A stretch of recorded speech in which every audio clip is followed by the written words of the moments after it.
இந்த படம் பல சாதனைகளை படைக்கும் என்று நம்பிக்கொண்டிருப்பதனால் அடுத்த விழாவில் விட்டதை பிடிச்சிருக்கலாம்னு நினைக்கிறேன். நான் மதிக்கும் நல்ல நடிகர்கள், என் நண்பர்கள் இப்பொழுது எங்களுடன் இல்லை.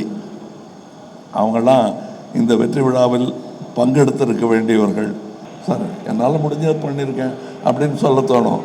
அப்படி சொல்லாமல் இருக்கிறது எப்படிங்கிறது கற்றுக்கணும். ஏன்னா நான் எங்கே இருந்தாலும் நல்ல விஷயத்தை கற்றுக்குவேன் வெக்கப்படாமல். அதனால் தனியாக வந்து கேட்டு தெரிஞ்சுக்கிறேன். இந்தியன் படத்தோட டப்பிங் போது நான் சொன்னேன், சார் 2வது பாகம் எடுத்துடலாம் அப்படின்னு நான் சொன்னேன். அப்போ அந்த படப்படப்பே எங்களுக்கு அடங்கலை.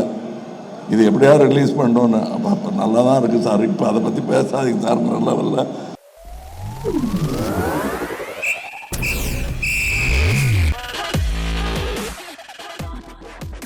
உயிரே உறவே தமிழே வணக்கம்.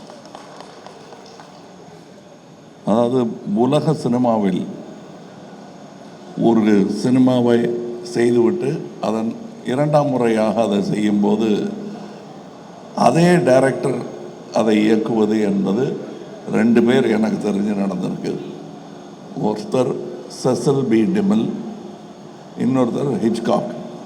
இவ்வளோதான் தெரியும். ஏன்னா ஹிச்காக்குடைய 39 ஸ்டெப்ஸை அவர் கருப்பு வெள்ளையை எடுத்தார். அதுக்கப்புறம் அதையே அவர் கலரில் எடுத்தார். அதே மாதிரி செசில் பி டிமில் வந்து 10 கமாண்ட்மெண்ட்ஸுங்கிற படத்தை கருப்பு வெள்ளையை எடுத்தார். திருப்பி அதே கலரில் எடுத்தார்.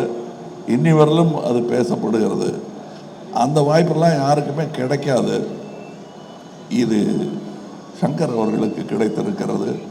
அவருக்கு கிடைத்ததனால் எனக்கும் கிடைத்திருக்கிறது. ஏன்னா பியு சின்னப்பா அவர்கள் நடித்த அந்த உத்தமபுத்திரன்ல அதுக்கப்புறம் நடிகர்தில் தான் நடித்தார். அவங்க இல்லை.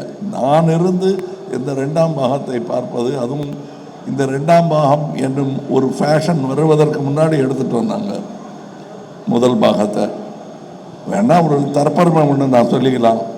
இதே சாலையில் ஒரு டப்பிங் தியேட்டர் நடந்துட்டு இருந்த போது இந்தியன் படத்தோட டப்பிங் போது நான் சொன்னேன், சார் 2வது பாகம் எடுத்துடலாம் அப்படின்னு நான் சொன்னேன். அப்போ அந்த படப்படப்பே எங்களுக்கு அடங்கலை. இது எப்படியாவது ரிலீஸ் பண்ணோன்னு. அப்போ நல்லா தான் இருக்குது சார், இப்போ அதை பற்றி பேசாதீங்க சார் லெவலில் அவருடைய மனம் இருந்தது. ஆனால் முக்கியமாக இந்த 2ஆம் பாகம் எடுப்பதற்கு கருவை எங்களுக்கு இன்றும் கொடுத்து கொண்டிருக்கும் அரசியலுக்கு நன்றி. ஏன்னா இந்த கரப்ஷன் இன்னும் அதிகமானதுனால தான் இந்தியன் தாத்தாவுடைய 2ஆம் வருகைக்கு ஒரு பெரிய அர்த்தமே இருக்கிறது உங்கள் மத்தியில். அந்த அவர்களுக்கும் இது நல்லவங்க கெட்டவங்க எல்லாருக்கும் நன்றி சொல்கிற ஒரு விஷயம். இன்னும் சொல்ல போனால் இருக்கிறவங்க இல்லாதவங்களுக்கு கூட நன்றி சொல்லணும். இந்த மேடையில் நான் ரொம்ப சந்தோஷமாக ஒரு தலைமுறையுடன் நடித்து கொண்டிருக்கிறேன். நான் மதிக்கும் நல்ல நடிகர்கள், என் நண்பர்கள் இப்பொழுது எங்களுடன் இல்லை. அவங்களாம் இந்த வெற்றி விழாவில் பங்கெடுத்திருக்க வேண்டியவர்கள். மனோபாலா, நெடுமுடி வேணும், விவேக் போன்றவர்கள். இந்த பக்கத்து ரோட்டில் இப்போ தான் முந்தானத்தை தான் எடுத்த மாதிரி இருக்குது விவேக்கோட சீன்ஸு. இவர் பக்கத்தில் உட்காந்து டைரக்ட் பண்ணிட்டு இருந்தார். காலம் எவ்வளோ வேகமாக ஓடுகிறது என்பதற்கு இந்தியன் 1, 2 எல்லாம் ஒரு உதாரணம். நாங்கள் திரும்பி பார்க்குறது கூட சங்கருங்கிற அந்த இளைஞர், அவர் நல்ல வேளை இன்னும் இளைஞராகவே இருக்கார். நல்ல வேளை நான் தாத்தாவை போட்டதுனால வித்தியாசம் தெரியல. இன்னொரு முக்கியமான ஒரு இந்த மாதிரி மேடைகளில் வழக்கமாக 2 பேர் சண்டை போட்டுக்குவாங்க, மாற்று கருத்து இருக்கும். அது இல்லாமல் போயிடக்கூடாது இதுங்கிறதுக்காக ஒரு நம்ம ரவிவர்மன் ஒன்று சொன்னார், சங்கர் சாரும் கமல் சாரும் நினச்சாலே இது மாதிரி எடுக்க முடியாதுன்னு. எடுத்திருக்கோம். அதான் இந்தியன் 3.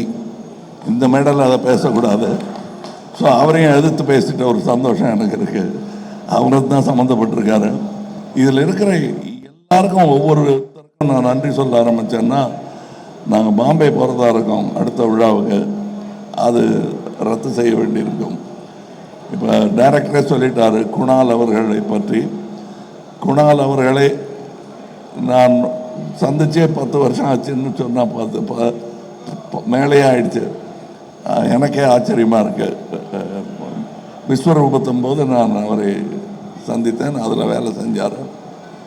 ஸோ அது மட்டும் இல்லை, இந்த படம் 5 வருடம் 6 வருடம் எடுத்ததுக்கு காரணம் நாங்கள் தொழில்நுட்பமோ இதுவோ தொழில்நுட்ப கலைஞர்களோ நட்சத்திரங்களோ காரணம் அல்ல.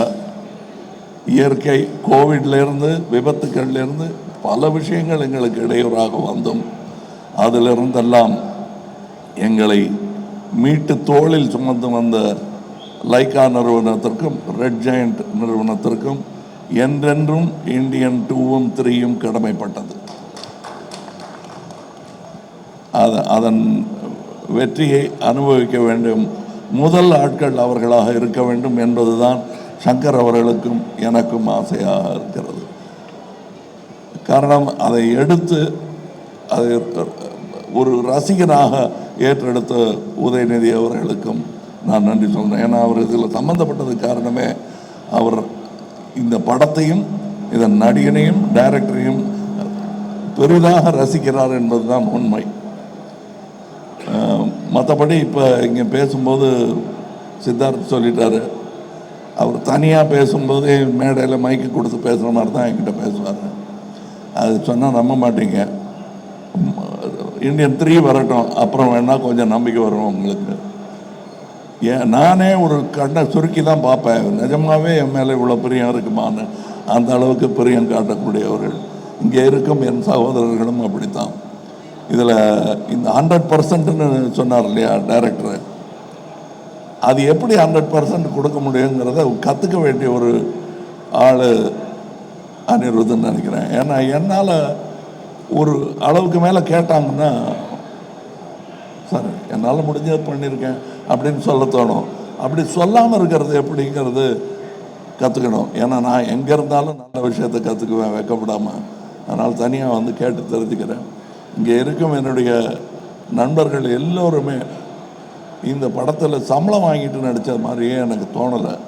சந்தோஷமாக நடித்தாங்க. அதுக்கு வாய்ப்பது மிகவும் கடினம். இதை இன்னும் 20 வருஷம் கழித்து சொல்லிக்கலாம், 25 வருஷம் கழித்து சொல்லிக்கலாம். நான் இன்றை சொல்லிக் கொள்கிறேன்.